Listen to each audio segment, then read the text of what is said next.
दोस्तों कुछ दिन पहले एक ताना पूरी दुनिया भर में फैल रहा था कि मोदी ने ट्रंप का फोन तक इग्नोर करना शुरू कर दिया है। लेकिन आज हालात ऐसे बदले हैं कि अमेरिका खुद ही भारत से बात करने की कोशिश कर रहा है। लेकिन दोस्तों इस समय सवाल ये नहीं कि ट्रंप की नीति क्यों बदली है, बल्कि असली सवाल तो ये है कि आखिर 27 जनवरी को ऐसा क्या होने वाला है जिसने व्हाइट हाउस तक को बेचैन कर दिया है। क्योंकि दोस्तों 27 जनवरी एक ऐसी तारीख बनने जा रही है जो अभी तक आपने यूरोप और भारत के रिश्ते को सिर्फ औपचारिक मुलाकात और ट्रेड नंबरों में देखा होगा, लेकिन अब तस्वीर पूरी तरह बदलने वाली है। क्योंकि इस बार बात किसी छोटे समझौते की नहीं बल्कि उस डील की है जिसका इंतजार भारत और यूरोप करीब 2 दशक से कर रहे थे। तो आखिरकार क्या है पूरा मामला, चलिए गहराई से समझते हैं। लेकिन दोस्तों अगर आप वीडियो देख ही रहे हैं तो बस 1 सेकंड निकालकर वीडियो को लाइक करके कमेंट बॉक्स में जय हिंद जरूर लिख दीजिए। दरअसल दोस्तों आखिरकार वो फाइल खुल ही गई जिसका इंतजार काफी समय से किया जा रहा था। क्योंकि अगर आप पिछले कुछ महीनों की खबरों पर ध्यान दें तो फिर आपको एक चीज साफ नजर आएगी कि अमेरिका का रवैया अचानक भारत के प्रति बदल गया है।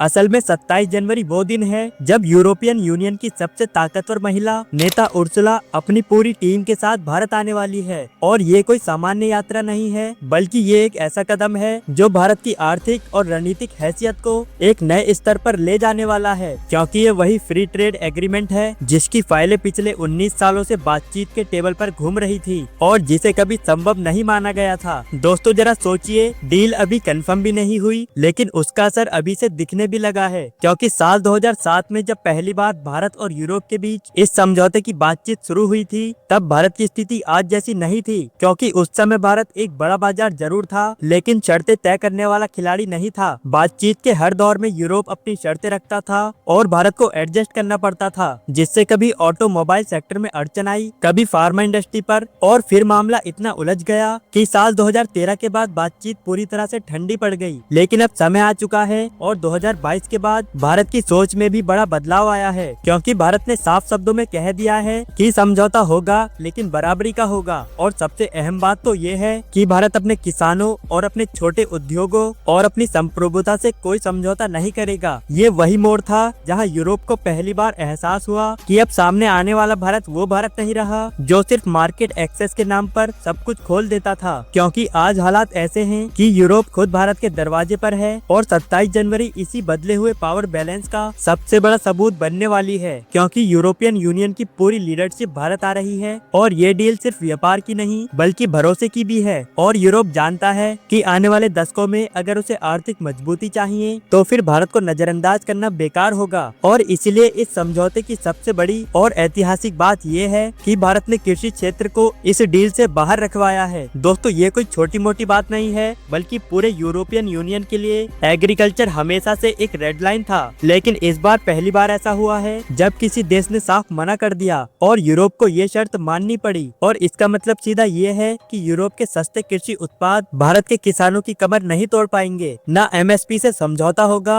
और न ही लोकल फार्मर्स पर दबाव पड़ेगा। क्योंकि ये वही फैसला है जिसने दुनिया भर के पॉलिसी एक्सपर्ट को चौंका दिया है। क्योंकि अब भारत सिर्फ एक बड़ा बाजार नहीं रहा बल्कि ऐसा देश बन चुका है जो अपनी शर्तों पर डील करता है। और यही बात अमेरिका को सबसे ज्यादा परेशान कर रही है। क्योंकि अगर यूरोप जैसा बड़ा ब्लॉक भारत के साथ इस लेवल की डील करता है तो फिर ग्लोबल ट्रेड का सेंटर ऑफ ग्रेविटी धीरे धीरे पश्चिम से एशिया की तरफ शिफ्ट होने लगेगा। और अब भारत का सामान कई देशों की तरफ मुड़ चुका है और इसका सीधा मतलब ये है कि यूरोप का भरोसा भारत पर बन चुका है। क्योंकि जब कोई बाजार किसी देश को भविष्य का पार्टनर मान लेता है तो फिर वो कागजों का इंतजार नहीं करता। और इसलिए 27 जनवरी को होने वाली इस मुलाकात को सिर्फ एक औपचारिक बैठक मानना बहुत बड़ी गलती होगी। क्योंकि ये उस मानसिक बदलाव का संकेत है जहां भारत अब नियम मानने वाला नहीं बल्कि नियम बनाने वाला खिलाड़ी बन चुका है। दोस्तों इस डील की बातचीत के दौरान अमेरिका को इसकी सबसे ज्यादा परेशानी हो रही है। क्योंकि अमेरिका नहीं चाहता कि भारत यूरोप के साथ व्यापार को आगे बढ़ाए। क्योंकि अगर ऐसा होता है तो फिर भारत की विकास की गति काफी तेज हो जाएगी। भारत के प्रोडक्ट यूरोप के कई देशों तक पहुंचेंगे जिसके बाद भारत का आर्थिक विकास कई गुना बढ़ जाएगा। लेकिन इसी बात से अमेरिका काफी ज्यादा चिढ़ रहा है और इसलिए ही वॉशिंगटन में भी सन्नाटा छा चुका है। लेकिन दोस्तों आप समझते हैं कि आखिरकार अमेरिका इतना बेचैन क्यों है। क्योंकि दोस्तों अमेरिका अब तक दुनिया के बड़े ट्रेड सिस्टम का सेंटर रहा है। डॉलर, टैरिफ और टेक्नोलॉजी के जरिए उसने अपने हितों को सुरक्षित रखा है। लेकिन जब भारत एक के बाद एक देशों के साथ बिना दबाव के समझौता करता है तो फिर अमेरिका की पकड़ ढीली पड़ने लगती है। क्योंकि क्योंकि ब्रिटेन, ऑस्ट्रेलिया, यूएई और अब यूरोप के साथ भारत की मजबूत होती हुई डील्स अमेरिका को ये साफ संकेत देती है कि भारत किसी एक देश पर निर्भर नहीं है। और यही वजह है कि अमेरिका की तरफ से अचानक यह आवाज आने लगी कि हम भी भारत के साथ ट्रेड डील करना चाहते हैं। दोस्तों, ये बदलाव किसी दोस्ती का नतीजा नहीं है, बल्कि ये एक मजबूरी का संकेत है,